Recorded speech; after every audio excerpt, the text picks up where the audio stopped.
मंत्र पाठ। ओम सहनाववतु सहनौ भुनक्तु सह वीर्यं करवावहै तेजस्विनावधीतमस्तु मा विद्विषावहै। ओम शांति शांति शांति। प्रथमावृत्ति की 75वीं कक्षा आप सबका स्वागत है। आदेः परस्य। हाँ बोलिए। विपरीत करना स्वराः। विपरीत करना विपरीत विपरीत, मैं समझा विपरीत। ये है ना, ये जी यहाँ कह रखा है, इसी के कह रहे था समृद्ध आकार बनाने क्या जरूरत है, फल डंडाबाजी करने के लिए इसमें सारे काम निकालवा। कहने से बात थोड़ी बनती है। जो जिसका धर्म है, जो जिसका प्रयत्न है, वो तो बताना ही पड़ेगा। तो ह्रस्व आकार का विवृत प्रयत्न है ही नहीं। आपने ये कहा कि विवृत करना स्वराः, इतना ही कह देते, समृत स्वकारः कहने की आवश्यकता नहीं थी। ये प्रश्न है आपका। तो विवृत है ही नहीं आकार, तो कैसे कह देंगे? वो ठीक है, बहुवचन जब कर दिया आकार भी उसी लपेट में आ गया। तो लपेट में आने पर भी, लपेट में आने से, लपेट में आ कैसे जाएगा? लपेट में आ गया और विवृत में, विवृत प्रयत्न है नहीं उसमें, तो कैसे आ जाएगा लपेट में? विपरीत प्रयत्न वाला नहीं है आकार। आकार बोलते समय मुख थोड़ा सिकुड़ता है। आ बोलने में तो खुल जाएगा, दीर्घ आकार बोलने में। विवृत माने अधिक खुला हुआ, संवृत सिकुड़ा हुआ। तो आकार का प्रयत्न संवृत है, विवृत नहीं है। लेकिन व्याकरण की प्रक्रिया करते समय उसको विवृत माना गया है नहीं, माना गया है। क्योंकि फिर व्याकरण के कार्य नहीं हो पाएंगे, उसमें समण संज्ञा नहीं हो पाएगी, इसलिए। और इसी बात को बताने के लिए अंतिम सूत्र है। क्या कह रहा है अंतिम सूत्र? आप बताइए क्या कह रहा है? कह रहे हैं विपरीत आकारः समृत आकारः भवतु। विपरीत आकार का समृत आकार हो जाए। क्यों कहना पड़ा ये?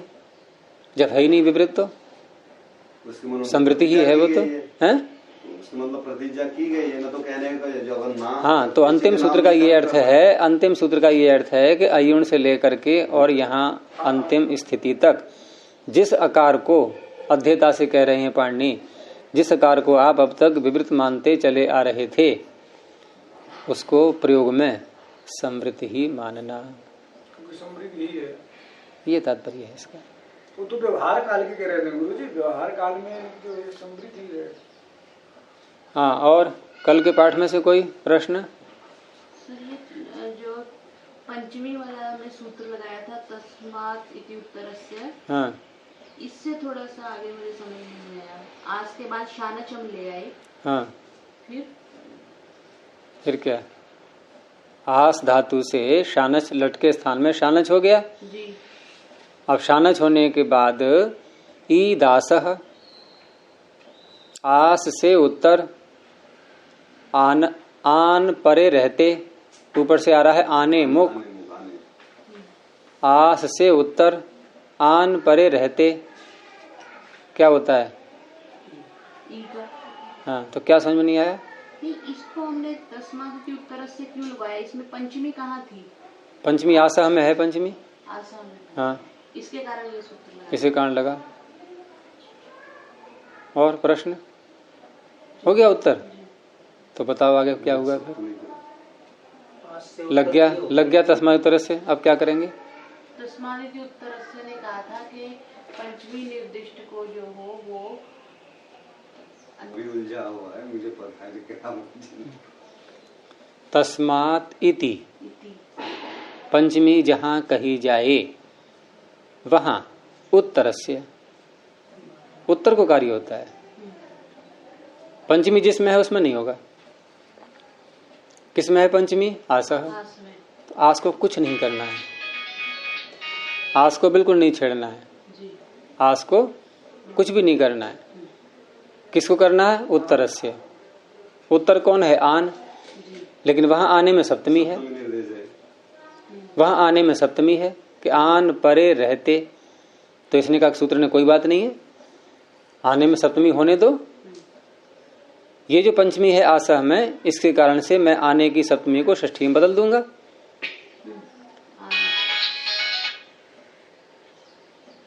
अब षष्ठी में उसको बदल दिया, अब षष्ठी में बदल दिया तो फिर ये अभी सूत्र ये आ गया। इसने कहा यदि पर में षष्ठी है, क्योंकि आन पर ही तो है, आस पूर्व है, आस पूर्व है, आन पर है। तो इसने कहा कि यदि पर में कोई कार्य हो रहा हो और वो भी षष्ठी निर्दिष्ट को हो, षष्ठी निर्दिष्ट होते हुए यदि पर में कोई कार्य हो तो वहां वो पर में अलवंत्य से न लगा करके मैं जो बता रहा हूं वैसे करना। सूत्र कह रहा है आधे परस्य। तो क्या कह रहा है ये कि वहां अलवंत्य से वाला कार्य नहीं होगा, वहां आधे है, आदि को कार्य होगा, आधे है अलस्य। और वहां क्या है? अंत्य से अलह। यहां क्या हो गया? आधे है अलह। ये खत्म करो झगड़ा, तब समझ में आएगा सारा। सर ये मेरे साइलेंट नहीं हो रहा, फोन बंद कर दो पूरा। अब हो गया, ये ऑफिस वाला है, साइलेंट कर दो। तो आधे परस्य ने कहा कि यदि पर को कोई कार्य कहा है और वहां षष्ठी हो चुकी है, हाँ जी, और षष्ठी कर दी थी किसने? तस्मात् सूत्र इसने कर दी, षष्ठी इसने कर दी। सप्तमी को षष्ठी। इनके षष्ठी करके आधे परस्य को लगाने का इसने मार्ग प्रशस्त कर दिया। जी, अब इसने कहा कि यदि पर को कार्य किया है और वहां षष्ठी है तो वहां अलवंत्य अंतिम अल को कार्य नहीं होगा, वहां आधे अलस्य, आधे परस्य कह रहा है। इसमें अलस्य की निवृत्ति, अलह की निवृत्ति आ रही है, अलस्य कह रहा हूं, अलह, आधे अलह। ऊपर था अंत्य से अलह, इसने कह दिया आधे अलह, आदि अल के स्थान में होगा कार्य। तो ये सूत्र न बनता यदि जी, आधे परस्य, तो तस्मादित्योत्तर से तो फिर भी आने को, आन को षष्ठी में बदलता। ठीक है, वो तो फिर भी बदलता क्योंकि आसाम पंचमी है। इसलिए जब आने को षष्ठी में बदलता, आनस्य ऐसा बना दिया इसने, तो अलवंत्य से क्या कहेगा कि यदि कहीं पर षष्ठी निर्दिष्ट को कोई कार्य कहा गया है, तो यहां कहा गया है आनस्य कह करके षष्ठी निर्दिष्ट को कार्य कहा गया, तो उसने कहा कि ऐसा कार्य अंतिम अल के स्थान में होता है। तो न में जो अ है, आन के न में जो अ है, इसको ईकार की प्राप्ति होती, तो आनी बन जाता आन का, और आ सुधर है, आसानी बन जाता। नहीं हो पा रहा है स्पष्ट अभी। अंतिम पंक्ति आधे परस्य सूत्र न बनाए तो क्या होगा? अब आप बताओ। अंतिम अल को हो जाएगा, क्यों अलवंत्य से। क्यों हो जाएगा? वो तो षष्ठी निर्दिष्ट को करता है। नहीं, हमने वो सप्तमी को षष्ठी में बदल दिया, तस्मात्, किस सूत्र से? तस्मात् इति उत्तरस्य ने बदल दिया। तो क्या करेगा अलवंत्य से? अब अंतिम को कर देगा, अंतिम अल को कर देगा। तो आस में तो अंतिम अल सकार है, नहीं, पहले नकार भी तो था आस में। अच्छा, आस में अंतिम, आस धातु में अंत में नकार भी था पहले, आन धातु थी ये। नहीं, शानच का आन बचा ना। हाँ, तो मैं आस का बोल रहा हूँ, आस में तो अंतिम अल सकार है। नहीं, वो अंग, वो तो अंग है, प्रत्यय तो अंतिम, वो पूरी षष्ठी निर्दिष्ट आन है, आस नहीं है। आसह पंचमी निर्दिष्ट है जी, और आनह षष्ठी निर्दिष्ट है। षष्ठी निर्दिष्ट कर दिया उसने, तस्मादित्योत्तर से ने। प्रक्रिया तो सर इसमें की प्रक्रिया तो है। इसमें क्या है प्रक्रिया? नहीं, प्रक्रिया ऐसा मतलब तस्वीर के उत्तर से कर दिया, ऊपर से सप्तमी कन पे आने की जो षष्ठी में बदल दिया, ये किस सूत्र से बदल रहा है? तस्मादित्योत्तर से। ये तो कह दिया, तो आपने उत्तर कह दिया, लेकिन इतना वहाँ उसमें तो ये कोई निर्देश नहीं दिया षष्ठी क्यों हो जाए। निर्देश है? उत्तर से षष्ठी है, उत्तर से षष्ठी है, उत्तर से षष्ठी ही बता रहा है कि षष्ठी करो वहां पर। यानी आने मत बोलो उसको, क्या बोलो? आनस्य। ऐसे ही तस्मिन् इति निर्दिष्टे पूर्वस्य, ये पूर्व में षष्ठी ले आएगा। ये आसम षष्ठी करने चल रहा था क्योंकि आने में सप्तमी है, तो ये कहता है सप्तमी तस्मिन् इति, सप्तमी यदि कहीं आ रही है तो पूर्व वाले में षष्ठी होती है पूर्वस्य। इसने कहा पंचमी कहीं आ रही है तो उत्तर वाले में षष्ठी होती है। अब दोनों में झगड़ा हुआ तो इसकी बात मान ली गई एक बार पर वाले की। इसमें सानस का जो अनुबंध लोग करने के बाद आन बचता है या आना बचता है? आन अकारांत, तभी तो अकारांत बनेगा आसीन शब्द, नहीं तो आ कहाँ से लाएंगे फिर? ये तो यदि आन बचता तो ना को होता, फिर ई प्राप्त होता नहीं, प्राप्त होता आधे परस से बन चुका है। आधे परस तो आकार को ही करेगा, चाहे वो अकारांत हो चाहे नकारांत हो। आधे ही परस तो आकार को ही करेगा, लेकिन आधे परस से न होता सूत्र तो फिर अंतिम अल के स्थान में होता। अब तो एक एक पुर्जा खुल करके सब समझ में आ गई होगी मशीन पूरी। चलिए आगे देखते हैं। अब आगे शब्द है द्वीपम, और द्वीपम का अर्थ क्या होता है? किसी बच्चे से पूछोगे तो क्या बताएगा द्वीप का अर्थ? सब बता देंगे कि 7 महाद्वीप होते हैं। और द्वीप जो है एक ये है एक ये है, नाम गिना देगा वो। लेकिन हम उससे पूछें कि द्वीप शब्द का अर्थ क्या है तो नहीं बता पाएगा बच्चा। आप बता सकती हो? नहीं तो बच्चा बनना पड़ेगा फिर। अभी क्या अर्थ है द्वीप का? जिसके चारों तरफ पानी, जिसके चारों तरफ पानी हो तो उसको द्वीप कहेंगे। द्वीप में द्वि शब्द आ रहा है, 2 तरफ पानी हो। फिर तो ये जो द्वीप में ईप दिखाई दे रहा है आपको, ये अप शब्द जल का जो वाचक है उसका अप का ईप बन गया है। जैसे आन का क्या बन गया था? ईन, तो अब का क्या बनेगा? ईप। आप देखो ना, मैंने कहा ना बड़े विचित्र दृष्टांत होते हैं आपके। कहाँ पहुंचे आप? वहां धातु दूसरी है, आपलरी है, लेकिन वहां पर अभ्यास में, अभ्यास का तो लोप हो जाता है उस प्रकरण में। अत्र लोपः अभ्यासस्य, अभ्यास का तो हो गया लोप। हाँ, जैसे आपने आप धातु से सन प्रत्यय किया, फिर आपको द्वित्व करोगे तो आप स, अभ्यास का लोप रह गया आप स। अब जो आप रह गया है उसमें आ गया आप ज्ञप्य रिधाम ईत, वहां ईकार कर दिया उसने, तब बना है आपका ईप। लेकिन आचार्य जी जैसे हम परिभाषा करते हैं नई लोकात विद्यते व्याकरण लोक से भिन्न नहीं है, भिन्न नहीं है। लेकिन द्वीप की परिभाषा जो ज्योग्राफिकल पढ़ते हैं इसमें खाड़ी द्वीप, खाड़ी उसे कहते हैं जो 3 ओर से स्थल से घिरी, 3 ओर से स्थल से घिरी हुई स्थलाकृति को द्वीप वो कहते हैं, खाड़ी। 3 ओर जिसके पानी हो? नहीं, 3 ओर जिसको पृथ्वी, एक और पानी हो, एक और पानी हो तो उस समुद्र के उस भाग को खाड़ी कहते हैं। लेकिन द्वीप उसे कहते हैं जो चारों ओर पानी के बीच में, जो लक्षद्वीप, निकोबार द्वीप, जितने भी द्वीप हैं वो सब पानी के ही बीच में है। हाँ, तो वो चल पड़े हैं शब्द, लेकिन व्युत्पत्ति के अनुसार तो वही अर्थ होगा।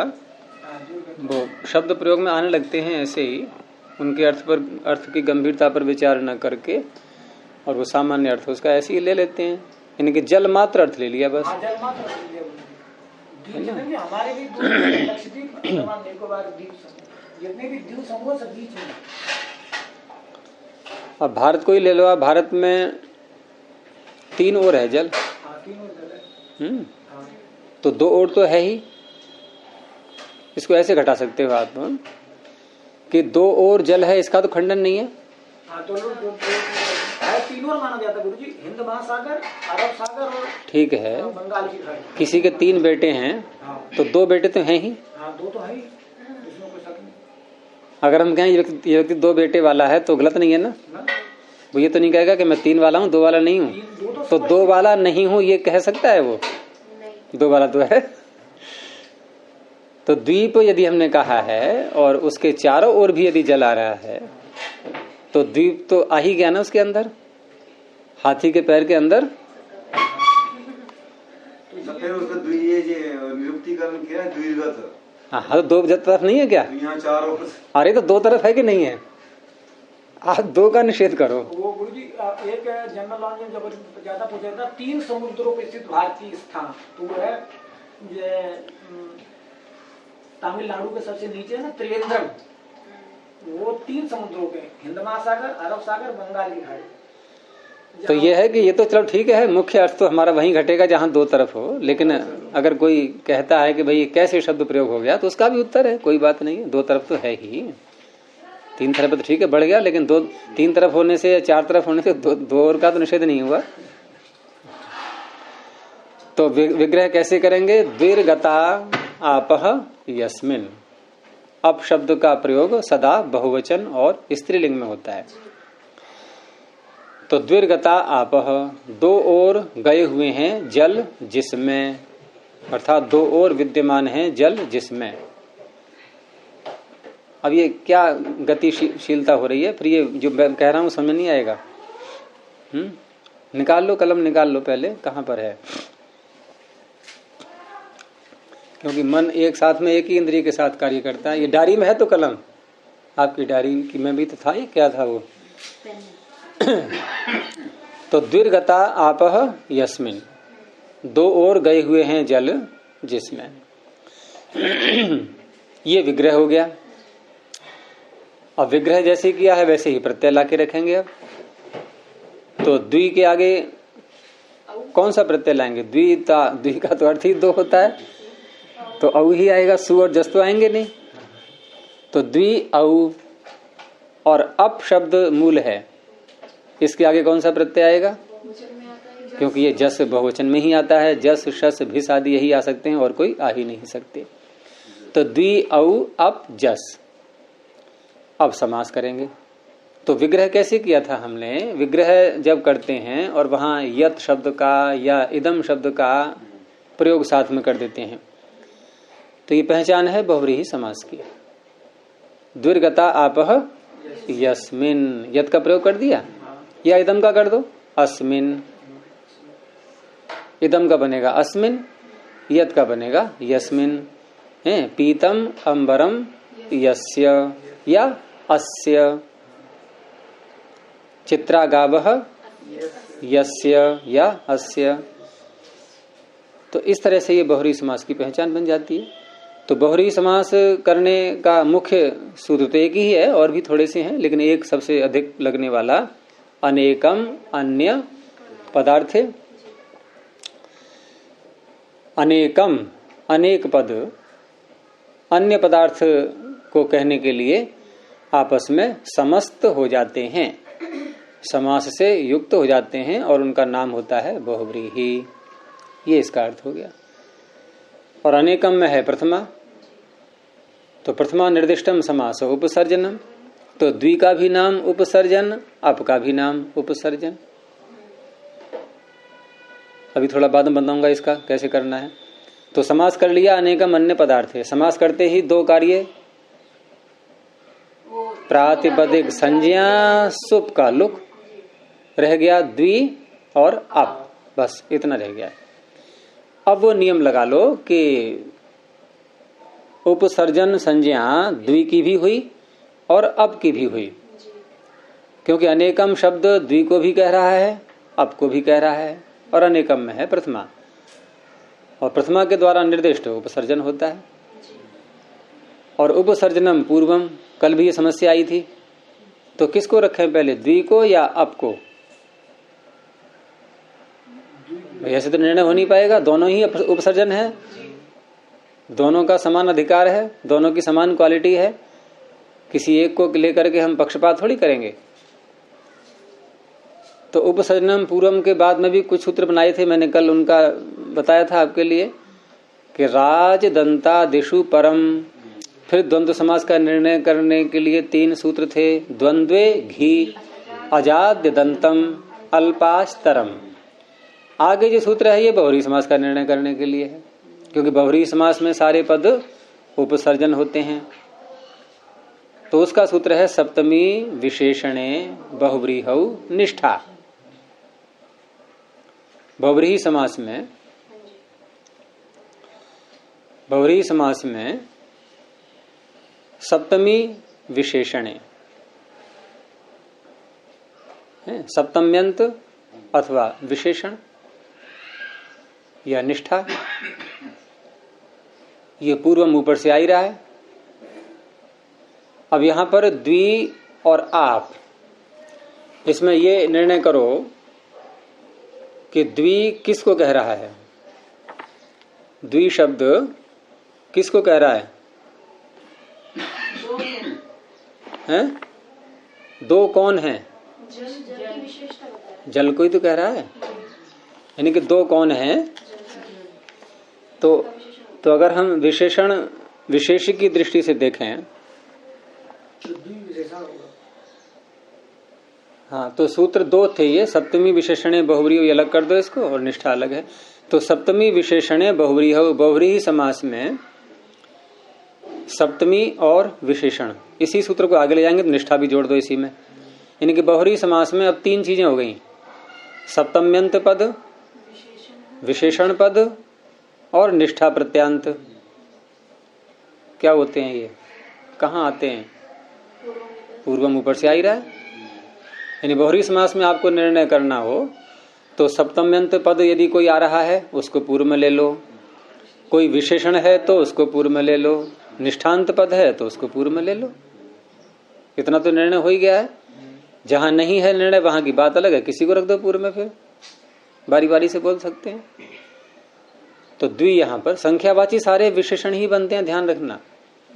संख्यावाची शब्द विशेषण ही होते हैं। तो संख्यावाची शब्द पहले आ गया। तो द्वि अब यहां पर समास करते हैं हम जो दो पादों में, यहां द्वितीय अध्याय का प्रथम पाद और द्वितीय अध्याय का द्वितीय पाद। संख्यावाची शब्द हमेशा विशेषण ही होते हैं, कोई नियम है कि आप बोल के देखो, नियम क्या पता लग जाएगा, प्रत्यक्ष पता लग जाएगा। आप अकेली संख्या बोलेंगे तब भी आपके अंदर भाव छिपा रहेगा। जैसे किसी ने कहा कि बाहर कितने व्यक्ति हैं, आपने कहा दो, तो आपने जो दो कहा है वो आपके अंदर व्यक्ति शब्द छिपा हुआ है। वो व्यक्ति सामने वाले ने बोल दिया था, आपने नहीं दोहराया। व्यवहार से ही दृष्टि से। और बहुत से वाक्यों को हम नहीं दोहराते हैं। जैसे किसी ने आपसे पूछा कि आपने भोजन कर लिया, आप कहोगे हाँ, तो ये हाँ क्या है? ये इसमें न कर्ता है, न क्रिया है, न कर्म है, और पूरा वाक्य है आपका ये हाँ। तो सब कुछ इसमें अंतर्भावित है, कर्ता क्रिया कर्म सब अंतर्भावित है। यानी मानने तो पड़ेंगे आपको। आप ये कहना चाह रहे हो कि हाँ मैंने भोजन कर लिया, ये हाँ इतना। अब ये क्यों नहीं दोहराया आपने कि दूसरे ने बोल तो दिया था, तो आपने उसकी अनुवृत्ति ले ली। हाँ, अनुवृत्ति ले ली। हाँ, मैं भोजन करूं। हाँ, वैसे ही संख्यावाची शब्द अगर आप पहली बार बोल रहे हैं तो आप साथ में बोलेंगे उसका विशेष्य भी है। आप बाहर से आए मान लो और आप सीधे कहो कि मैंने दो को देखा, अब ये बताओ नहीं कि दो कौन थे वो, तो प्रश्न होता ही रहेगा कि दो को देखा, कौन दो? अरे पक्षी थे, मनुष्य थे, गधा थे, कौन थे दो? हैं? हाँ, जो पहले किसी ने पूछ लिया तो कोई बात ही नहीं, फिर तो आप अनुवृत्ति ले ही लोगे। तो विशेषण बनते हैं संख्यावाची शब्द। इसलिए गुरु जी पूछा, मैं सोचा शायद कोई सूत्र परिभाषा करे, लेकिन व्यवहारिकता इसके मतलब ये। और वैसे संख्या गुण है ये, जो 24 गुण गिनाए हैं उसमें वैशेषिक दर्शन में रूप रस गंध स्पर्शाः संख्या परिमाणानि पृथक्त्वम्, ये गुण है, ये द्रव्य नहीं है, कर्म नहीं है, गुण है ये। अब हुई नहीं बोली, इसमें कुछ प्रामाणिकता की नहीं बात। हाँ। तो इस तरह से अब गुण है तो गुण जो है गुणवाचक शब्द प्रायः विशेषण ही बनते हैं। गुणों से ही विशिष्ट होता है कोई। हाँ? हमेशा ना गुण हमेशा गुणी में रहेंगे। हाँ, गुणी में रहेंगे तो बन गया उसका विशेषण कि ये कपड़ा कैसा है कि लाल है। तो गुण बोल दिया हमने, बन गया विशेषण। तो मैं ये कह रहा था कि ये जो दो पाद के समास का जो प्रकरण है दूसरे अध्याय के प्रथम और द्वितीय पाद में, ये समास करने के बाद एक प्रकरण 5वें अध्याय में फिर और जुड़ जाता है इसके साथ में, और वो 5वें अध्याय के चौथे पाद का प्रकरण प्रारंभ होता है 68वें सूत्र से। यहाँ भी लिख लो अपनी पुस्तक में, ये प्रकरण है पूरा एक ये, और इसे बोलते हैं समासांत प्रकरण, और ये पाद के अंत तक जाता है। कौन सा है पाद का अंतिम सूत्र? निष्प्रवाणिश्च, यहां तक जाता है ये। और ये कहता क्या है? ये अधिकार सूत्र है समासांता। ये नहीं, छठे 5वें अध्याय के चौथे पाद में पहुंचो आप, पहुंच गए अंतिम तक, निष्प्रवाणिश्च। तो ये समासांता अधिकार सूत्र है, और साथ में इसका अर्थ भी समझना है आपको कि अधिकार कर तो रहा है ये, लेकिन आगे जाकर के इसकी संगति हम सूत्रों में कैसे लगाएंगे, कैसे अर्थ करेंगे। तो इसमें जो अंत शब्द है, ये अंत शब्द अवयववाची है, और ये इसका अर्थ होता है कि आगे जो भी प्रत्यय आएंगे वो समास के अवयव बनेंगे और अंत में जुड़ जाएंगे। अंत के दो अर्थ होते हैं ना, अंत में अंत होना स्थान की दृष्टि से। समास में जो भी पद आएंगे, हाँ नहीं, समास में जो प्रत्यय आगे कहे जाएंगे, अगले सूत्र प्रत्यय करेंगे सभी अब, क्योंकि चौथा पांचवा अध्याय प्रत्यय, तीसरा चौथा पांचवा अध्याय प्रत्ययों का ही प्रकरण है ये पूरा। तो प्रत्यय तो यहाँ भी आएंगे, लेकिन यहाँ जो प्रत्यय आएंगे वो समास से कहे जाएंगे, समास करने के बाद प्रत्यय आएंगे ये, और वो प्रत्यय अंत में आएंगे, और वो अंत में उस समास के अवयव बनेंगे, यानी कि वो प्रत्यय भी समास ही कहलाएगा। नहीं तो समास संज्ञा तो हमने कर ली पीछे के सूत्र से, जैसे अनेकम अन्य पदार्थे ने बहुरी समास नाम रख दिया इसका, तो बहुरी समास नाम उसने द्वि और अप इतने का रखा, इसके आगे जो प्रत्यय उसका तो नाम नहीं रखा। अच्छा, उसका नाम नहीं रखा है यदि, तो फिर वो समास का अवयव नहीं बनेगा। तो यहाँ बनाना है समास का भी अवयव, जिससे कि हम समास के कार्य उसमें कर सकें। स्वर इत्यादि के कार्य होते हैं ना, बहुरी प्रकृत्या पूर्वपदम आदि स्वर का कार्य है, वो सारा कर सकें, तो ये समास के अवयव कहलाते हैं ये। तो इसी समासांता के प्रकरण में सूत्र आ रहा है, ये 74 संख्या पर है। ऋक्, पूर, अप, धूर, पथ, ये तो मूल शब्द हो गए 5। ऋक् क्या है? ऋच चकारांत, ऋग्वेद ऋचा। और पूर, पूर शब्द नगर का वाचक होता है, हम पुरुष बोलते हैं नहीं परमात्मा को, पुरुष पुरुष। और धुर, धुर क्या है? ये धूर नहीं, धुर। धू तो प्रथमा के एक वचन बनेगा, यहाँ तो धू इसलिए हो गया ना कि ये समास में प्रत्येक शब्द एक पद होता है, हैं? अप भी पूर के बाद में बा भी तो है। हाँ, अप रह गया, ठीक है ठीक है। तो पूर के बाद है अप, ये अप जो है ये पा को ब हो गया, ये जल का वाचक हो गया अप। और धूर, ये धुर शब्द है, ध में उ ह्रस्व होकार, ये धुरा जिसको बोलते हैं वो है ये। और पथ मार्ग, पथिन शब्द का है ये पथ, षष्ठी का बहुवचन पथाम। तो कितने शब्द हो गए ये? ऋक्, पूर, अप, धुर, पथिन, 5 हो गए ये। तो इन 5 शब्दों में, पथाम, इन 5 शब्दों में, और ये समास जो चल रहा है इसमें 5 शब्दों में कैसे करेंगे? 5 ही तो है ये, आप देखो गिनो, गिनो कितने? हाँ गिनो कितने? 5 तो है, बिल्कुल सही कह रहे हैं, लेकिन षष्ठी के पूरा जो वाक्य है ना, ये पथाम के लिए एक पूर, अब ये पूरा समस्त पद षष्ठी को बहुवचन कर रहे हैं। पथाम की यहाँ षष्ठी में आपका ये प्रश्न है क्या कि षष्ठी कह करके हम प्रत्यय कैसे कर सकते हैं? स्थान अर्थ आना चाहिए के स्थान में। तो बहुत सी षष्ठियां ऐसी होती हैं जो पंचमी के अर्थ में होती हैं। दधाति दधात्योर विभाषा, ददाति दधात्योर विभाषा, कौन सी व्यक्ति है? क्या अर्थ करोगे आप? के स्थान में दा और धातु से जो भी प्रत्यय आ रहा है वो प्रत्यय होता है। तो यहां भी षष्ठी पंचमी के ही अर्थ में है। अच्छा, ऊपर से इसमें वृत्ति आ रही है, इसमें एक अलग प्रकरण है। देखो, एक तो समासांता का प्रकरण आपने समझ ही लिया, दूसरा यह है कि इसमें एक एक समास को पकड़ेंगे ये, कि ये समास होगा तो ऐसे ऐसे प्रत्यय आएंगे अंत में, ये समास होगा तो ऐसे ऐसे प्रत्यय आएंगे। ठीक है, कहीं कहीं दो दो बार भी आ जाएगा एक एक प्रकरण। तो जैसे इन्होंने समासांता जो बोला है, तो उसके बाद ये न पूजना तो एक अपवाद है कि इसमें प्रत्यय नहीं होता है, कि महक्षेप अपवाद हो गया, नयस तत्पुरुषाद अपवाद हो गया, पथो विभाषा ये विकल्प हो गया। अब ये 73वां जो सूत्र है, यहां से प्रारंभ हुए प्रत्यय। पहला प्रत्यय 73 सूत्र से प्रारंभ हुआ, और 73 सूत्र में जो प्रत्यय है यह है डच। यहां से प्रत्यय प्रारंभ हुए, और समास भी ले लिया इन्होंने, बहुरी समास को लिया पहले, लेकिन बहुरी समास के ज्यादा नहीं है सूत्र ये। तो बहुरी समास में ये जो है 73 संख्या वाला, और ये 74 भी आ जाएगा,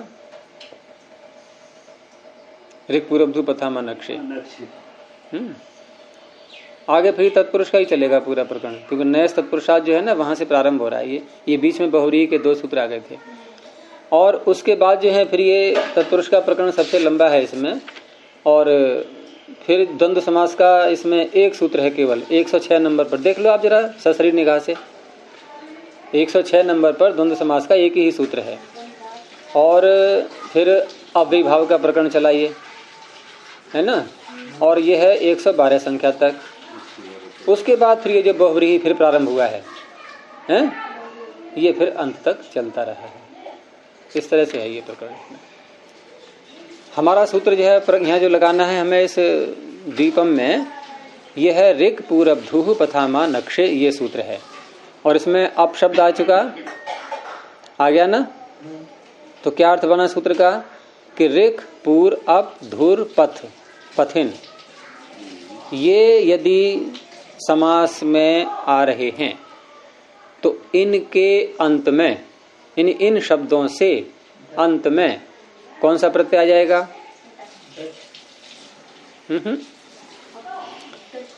सूत्र का पहले पदच्छेद करो पूरा।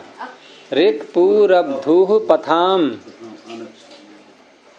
एक पद, षष्ठी का बहुवचन। आगे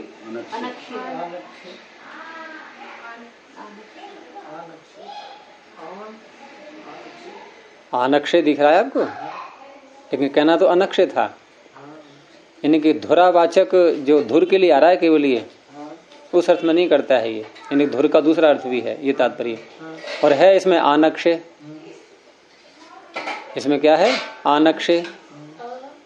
और कहना है अनक्षय, तो सूत्र बनना चाहिए ऋक् पूरब्धुः पथा मनक्षे। ये आ की मात्रा कहाँ से आ गई? तो इसमें एक अ और है, और वो है प्रत्यय, वो है प्रत्यय। आप पीछे से ला रहे थे ना डच, तो वो प्रत्यय इसी में है अ। इन शब्दों से अप्रत्यय होता है समासांत, बस। एक लुप्त विभक्ति का है और एक अनक्षय सप्तमी का एक वचन है, संधि हो गई। देखो, पाणिनि ने कहीं कहीं आपकी बुद्धि को बढ़ाने के लिए कुछ स्थल छोड़ रखे हैं, जिससे आप थोड़ा बुद्धि का प्रयोग करो, निद्रा आदि आ रही है वो हट जाए, सोचने को विवश हो जाओ। और कहीं कहीं बहुत सरल भी कर दिया है। तो यहाँ आपको सोचने पर विवश होना पड़ा कि अनक्षय है तो ये अनक्षय कैसे बन गया। तो अप्रत्यय इसी में छिपा हुआ है। ठीक है। हाँ, 2 टुकड़ा कर दिया वहाँ। हाँ, वहां भी आ ओतः अमशसो, उसी में छिपा हुआ है आ ओतः औतः। चलिए, तो द्वि अप और अप्रत्यय से हो गया ऋक् पूरब्धुः पथा मानक्षे। सूत्र बोलने में आ रहा है नहीं? ऋक् पूरब्धुः पथा मानक्षे, इससे अप्रत्यय हो गया। तो द्वि अप अ। अब ये सूत्र लगा यहाँ, जो कि ईकार करने वाला है। कल क्या लगाया था हमने सूत्र? ईकार करने वाला ईदासः। इसके ऊपर वाला पकड़ो, क्या है? ईदासः के ऊपर, और उसके ऊपर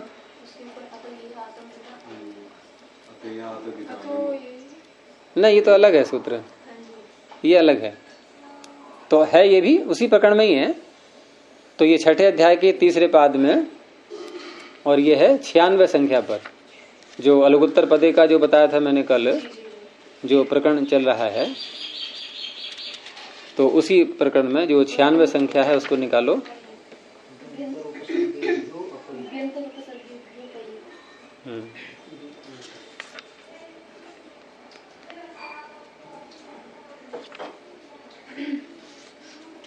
और वो अलग था ईदासा, ठीक है। तो द्वयंत रूप सर्गेभ्य अपह ईत द्वि अंत और उपसर्ग, द्वि अंत द्व्यंत, और द्व्यंत के आगे उपसर्ग, उपसर्गेभ्य। देखो द्वि शब्द, अंत शब्द, ये अंतर है, रेफांत, द्वि शब्द, अंतर शब्द और उपसर्ग, बहुवचन आ गया पंचमी का, ठीक है। जैसे ईदासा में आसम पंचमी थी, यहाँ भी पंचमी है, पंचमी समझ करके ही समझ में आएगा। ये सब वही नियम लगेंगे सारे इसमें जो ईदासा में लगे थे।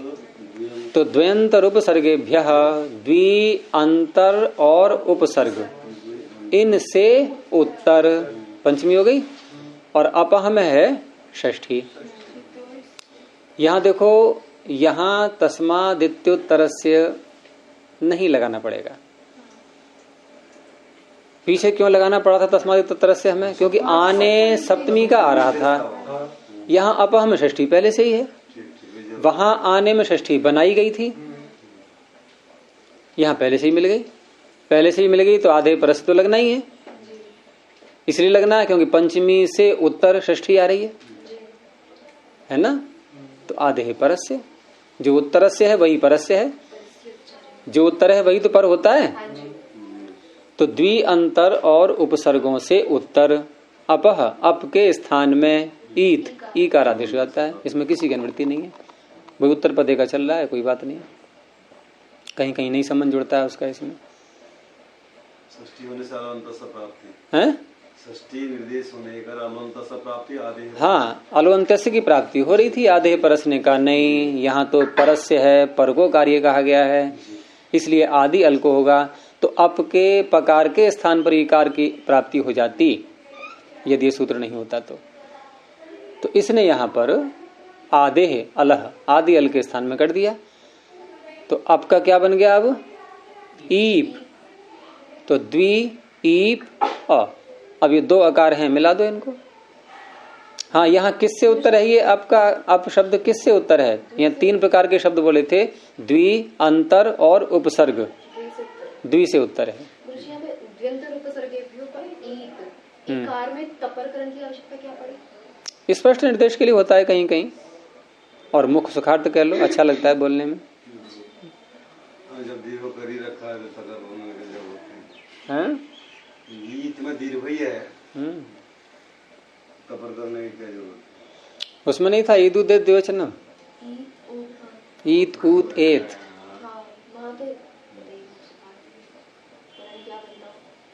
एक हरियाणा का था, वहाँ ऐसी पढ़ाई चल रही थी, तो ये सूत्र जब सामने आया तो ये पानी तो बड़ा ऊत है, ये ऊत ऊत करके बोलता है सबको भी। हाँ, क्योंकि वहां ऊत का दूसरा अर्थ होता है हरियाणा में, पता होगा ही आपको, शैतान, मूर्ख, जो भी कुछ है, तो बहुत ऊत है ये लड़का। हाँ, तो पानी जब औरों को ऊत कहेगा तो खुद नहीं हुआ ऊत वो।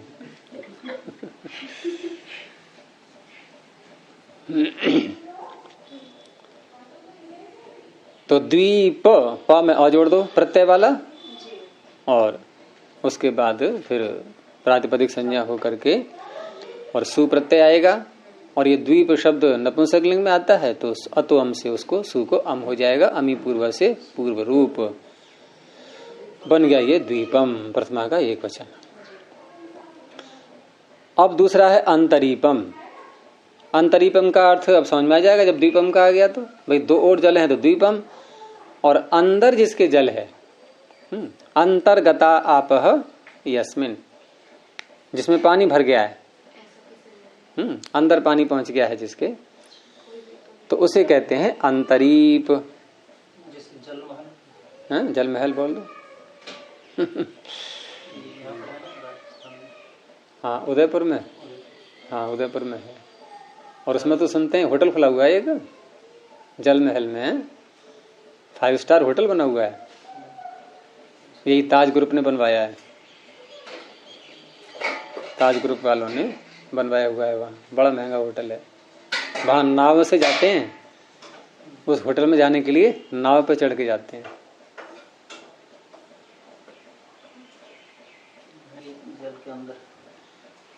और आजकल के होटलों में ये देखा ही होगा आपने, 5 स्टार होटल में एक नई नई तरह तरह की स्टाइलें निकालते हैं लोगों को जो है आकर्षित करने के लिए। तो वहाँ एक ऐसे ही कोई व्यक्ति, कोई पार्टी वगैरह थी, वहाँ पहुँच गए उनके साथ में, और वहाँ उनको भोजन लाया गया। तो स्वीट डिश होती है ना, भोजन के बाद मिठाई आती है खाने के लिए, तो स्वीट डिश आई, सामने रखी गई। अब उसमें जो है वो स्वीट डिश में एक कुल्फी जैसी पदार्थ जो है वो रखा हुआ था। उसमें कुल्फी होती है ना, तो कुल्फी को खाते ही है, सारा जो उसका पूरा लेना ही होता है कुल्फी का। तो वहाँ खाने लगे उसके लिए। अब वो क्या था कि जो मक्के की बंटी होती है ना, उसको मक्का तो हटा दिया उसका ऊपर से, उसके ऊपर मिठाई सारी लगी हुई थी, उसके अंदर भुट्टे का भी अंश था ही सारा। अब वो खाएं तो उसमें जो है वो पूरा काटा उसके लिए, तो वो अंदर गले में न जाए, अब कैसे खाएं उसके लिए। तो ऐसी स्थिति आती है, कभी कभी लोग पहुंच जाते हैं ऐसे होटलों में। और वहां यदि कुछ कहें पूछें तो लगेगा अरे ये तो बैकवर्ड एरिया का आदमी कहाँ से आ गया, ये इसको पूछना पड़ रहा है दूसरों से। तो वहां शांत रहना ही ठीक है, वहां बस दूसरों को देखते रहो कौन क्या कर रहा है, वैसे करते रहो अपने देख देख के। और आजकल क्या हो रहा है कि जो जगह जगह ऐसे रेस्टोरेंट खुले हुए हैं, इसमें प्राचीन भारतीय संस्कृति या ग्रामीण संस्कृति को ला करके जो है वो भोजन वगैरह खिलाते हैं। कई आपको ऐसे स्थल मिल जाएंगे, ऐसे स्थान कि जहाँ खाट पर भोजन चल रहा है, खाट डाल करके खिलाते हैं। अब वहाँ वही संस्कृति है, उसी में महंगा भोजन मिलेगा आपको, खाट पे बैठ करके महंगा भोजन मिलेगा। हाँ, कहीं कहीं नीचे बिठा करके जमीन पे और पट्टा रख के खिलाते हैं। हम गए थे अहमदाबाद, वहाँ ऐसे ही जो है कई जगह वो ले गए हमारे दामाद वहाँ होटलों में, तो वहाँ ऐसे ही कभी किसी जगह कभी किसी जगह, तो वही संस्कृति सारी। कहीं अंधेरा करके खाएंगे, हल्की सी बत्ती जला करके, हैं कहीं शास्त्रीय संगीत चल रहा होगा वहाँ खिलाएंगे, और कहीं आसपास में उसी में अंदर नरे जो है जगह जगह पेड़ बना देंगे और वहाँ बैठ करके खिलाएंगे। अहमदाबाद में पतंग होटल में गए कभी, अगली बार जाए तो पतंग, क्या नाम है, पतंग पतंग, हाँ, जैसे पतंग होती है ना, सेब से घूमता है। अच्छा, एरिया का नाम पता है क्या है? हाँ तो वो तो खैर हमारे दिमाग से घूमे हुए हैं, वो बता देंगे। वो व्यक्ति जो वहाँ नहीं जाता उसको रिच नहीं माना जाता। ठीक है, आपकी वहीं खाएंगे जाके फिर। कई जगह ऐसे हैं कि जहाँ पैसा आपसे पहले ले लेंगे पूरा, फिर अंदर चाहे कुछ भी खाते रहो, कुछ भी करते रहो। हाँ, कई जगह डांस कर कर खाते हैं। एक जगह पहुंच गए, बहुत डांस चल रहा है, बहुत तेज म्यूजिक, और वहाँ खा करके आते हैं, फिर डांस करते हैं, हजम हो जाता है, फिर खाने बैठ जाते हैं, फिर डांस करते हैं। पैसा ले लेते पहले, वो पहले ले लिया पैसा, चाहे सारा दिन रहो वहाँ अंदर। फिर हाँ तो कभी कभी बेवकूफ बनने में भी आनंद आता है।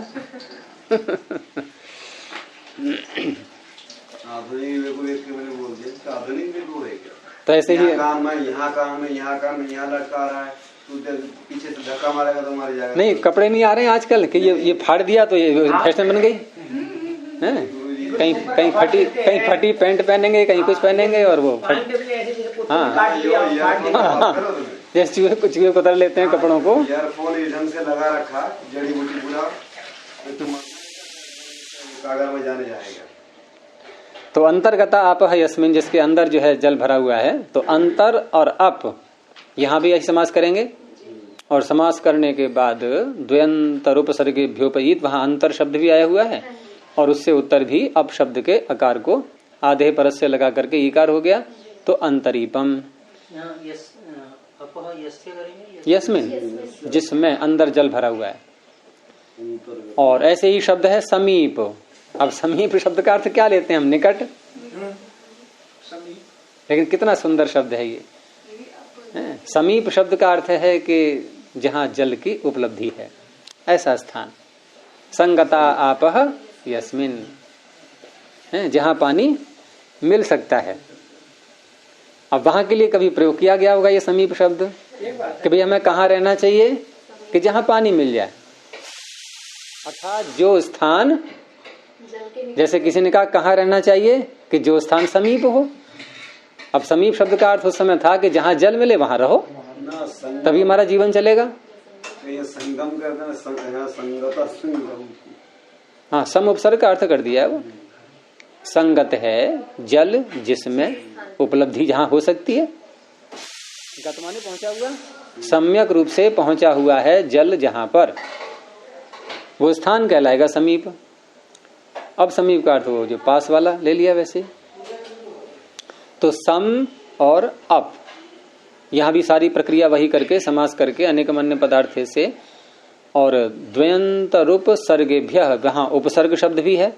देखो द्वि का उदाहरण आ गया, अंतर का उदाहरण आ गया, ये उपसर्ग का उदाहरण हो गया। तो उपसर्ग से उत्तर भी अप शब्द के स्थान में ईकार आदेश हुआ, आधे परस ने ई को कर दिया। अच्छा, ये सूत्र तो जो गंतो इसी का ये 3 उदाहरण हो गए। हाँ, 3 उदाहरण हो गए इसके। ये सूत्र पढ़ोगे तो ये 3 वहां मिल जाएंगे।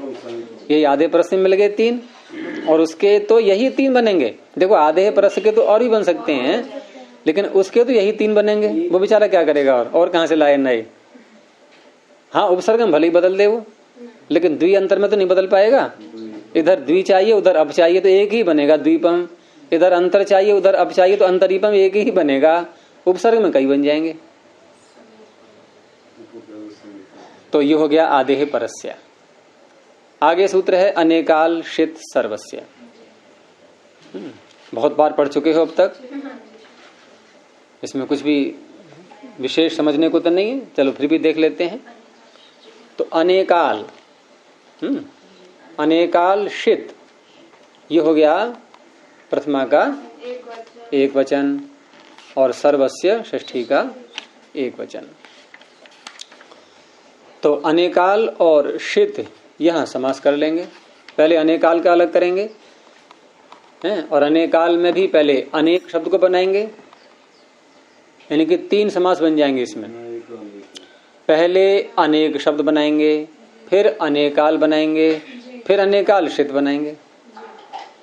तो अनेक कैसे? न एका अनेका, बहुत सरल है। नए तत्पुरुष बोलते हैं इसको, न एकह अनेकह, नए समास करते हैं। और न का जो न में जो नकार है, इसका न लोपो न यहां से लोप हो जाता है।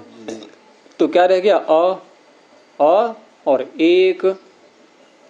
अब यदि आजादी शब्द है कोई आगे, तो एक नकार फिर और जुड़ेगा आगे उसके, तस्मा नुडची। तो अ का बन गया फिर अन, अन एक अनेक। अब अल शब्द के साथ समास करेंगे। अनेकह अल यस्य, ये बहुरी हो गया क्योंकि यत शब्द का प्रयोग कर दिया। अनेक अल हैं जिसके एक से अधिक, 2 भी अनेक कहलाएंगे। फिर दो अल वाला भी शब्द अनेकाल कहलाएगा। अनेकह अल यस्य, अनेक अल हैं जिसके, तो उसे कहेंगे अनेकाल। ये बहुरी समास हो गया।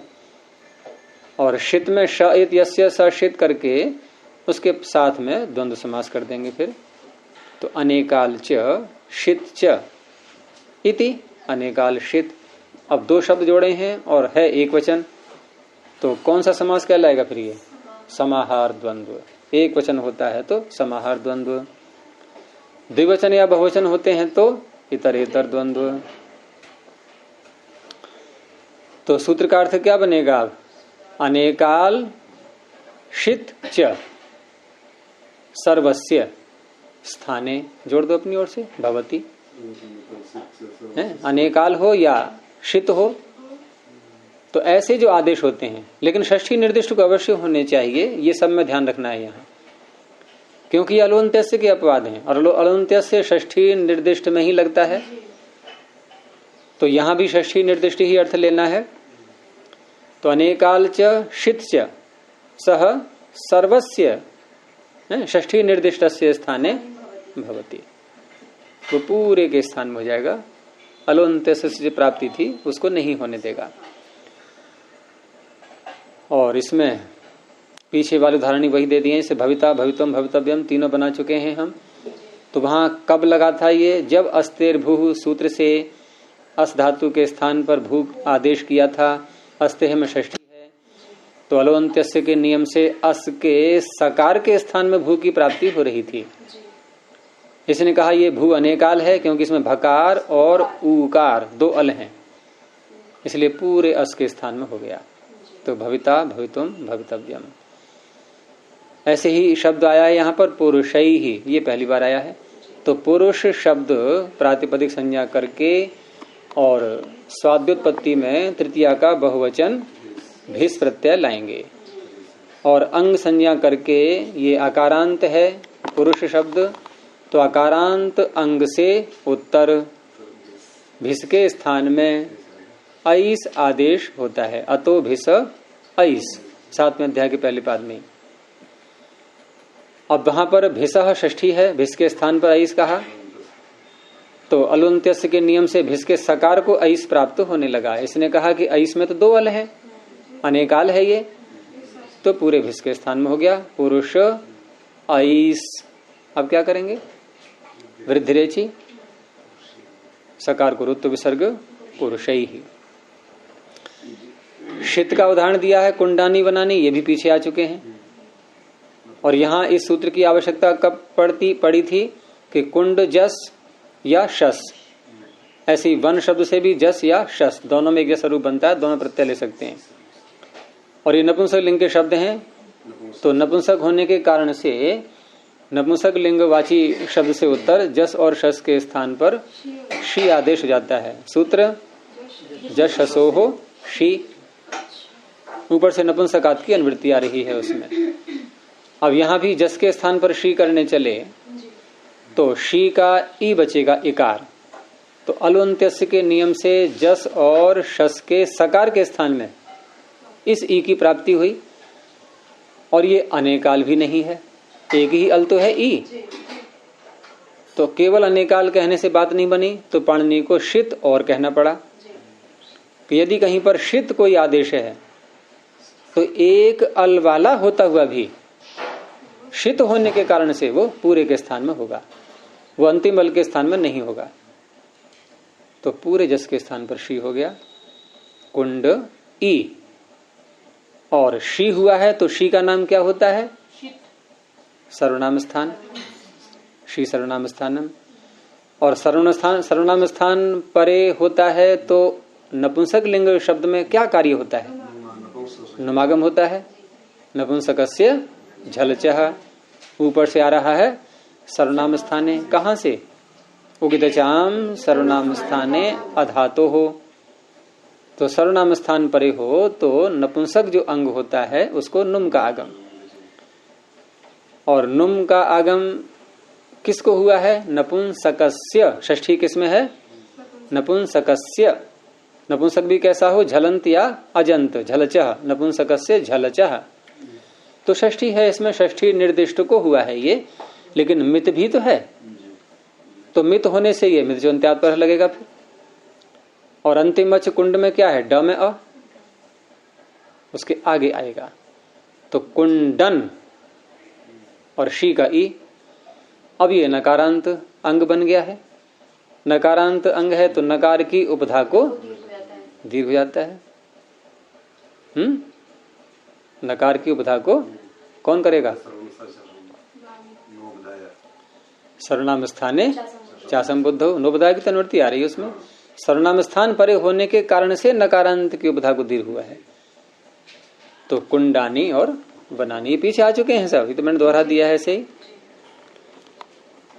तो इस तरह से अनेकाल शीत सर्वस्य जो सूत्र है ये भी उसका अपवाद आधे अलोन्त्यस्य का अपवाद है ये। तो इस तरह से ये जो प्रकरण था परिभाषाओं का प्रकरण ये कहाँ से प्रारंभ हुआ था? आद्यंतौ आद्यंतौ टकितौ, और यहाँ आकर के ये समाप्त हो गया। और ये षष्ठी निर्दिष्ट वाला जो भी कार्य है ये पूरा हो गया। और यद्यपि प्रसंग इसी से जुड़ा हुआ है आगे का भी, क्योंकि आदेश की चर्चा चल पड़ी है यहाँ पर कि षष्ठी निर्दिष्ट को किए हुए आदेश इत्यादि सारा प्रसंग चल ही रहा है। तो आदेश जब किसी के स्थान में कोई कर लेते हैं तो उस अवस्था में हम उसमें कौन कौन से धर्म स्वीकार करें स्थानीय के, कैसे उसकी व्यवस्था करें, या कोई भी धर्म नहीं आएगा। इन सारी बातों को बताने के लिए आगे के 4 सूत्र हैं। स्थानीय वदादेश और नल विधौ से लेकर के द्विर्वचनेची, और ये 4 सूत्र इस अष्टाध्यायी में सबसे प्रमुख माने जाते हैं। और ऐसा माना जाता है कि ये 4 सूत्र जिसकी समझ में आ गए तो समझो वो पाणिनीय बन गया, वही व्याकरण बन गया हैं।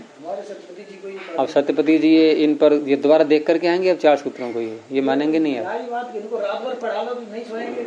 हाँ हाँ, इसमें नहीं सोएंगे, इसमें बहुत रुचि है इनकी। तो ये जो सूत्र हैं ये कहलाते हैं 4 सूत्र अतिदेश। क्यों? ये किसी को किसी के समान बनाते हैं, और किसी को किसी के समान बनाना ये व्याकरण के भाषा में कहेंगे इसको अतिदेश। तो ये 4 सूत्र ये हैं अतिदेश के। बाकी अतिदेश का प्रकरण काफी लंबा है, वो चलेगा आपका दूसरे पाद से, गांकुटा दिव्योनित, यहाँ से प्रारंभ हो जाएगा। गुरुकुल में भी गुरु जी जब पढ़ रहे थे तो सब लोग कहते थे वो जो लिखा है संस्कृत में द्वादशभिर्वर्षैः व्याकरणम श्रूयते, तो वो उपाधि यहीं के पास मिलेगी। उन्होंने सबसे ज्यादा समय लगाया व्याकरण में। समय वाली कोई बात नहीं है, पानी का अनुकूल बैठना। हाँ, क्रम से नहीं हो पाता है इसलिए हो जाता है। एक तो पानी का अनुकूल, नहीं तो व्याकरण 3 वर्ष का होता है। बात ये है क्या, जिस ढंग से आप गुरु जी आप प्रतिपादन कर रहे हैं ना, वो प्रतिपादन से नहीं पहली बात हमें मिली नहीं। हमने तो क्यों अभिरुचि थी, मैं माता मारता था 10 किताबें। यहाँ तो ऐसे होता है ना, जैसे किसी बच्चे को खिलौना दे दो तो उसको खोल खोल के घुमा घुमा के सब तरफ से देखता है। तो यहाँ तो हर सूत्र का एक एक पुर्जा खोला जाता है। वहाँ के जितने पढ़े हुए हैं चेक के छोड़कर किसी के पढ़ना भी नहीं आता ना, जो रियलिटी है बोलना चाहिए। तो यहाँ जो है अतिदेश ये 2 प्रकार का चलेगा, एक तो रूपातिदेश और एक कार्यातिदेश। मैं जब पढ़ा था मेरे पीछे पीछे घूमता, मैं जो चिल्ला चिल्ला कर पढ़ा था। चलिए प्रणव ध्वनि। ओ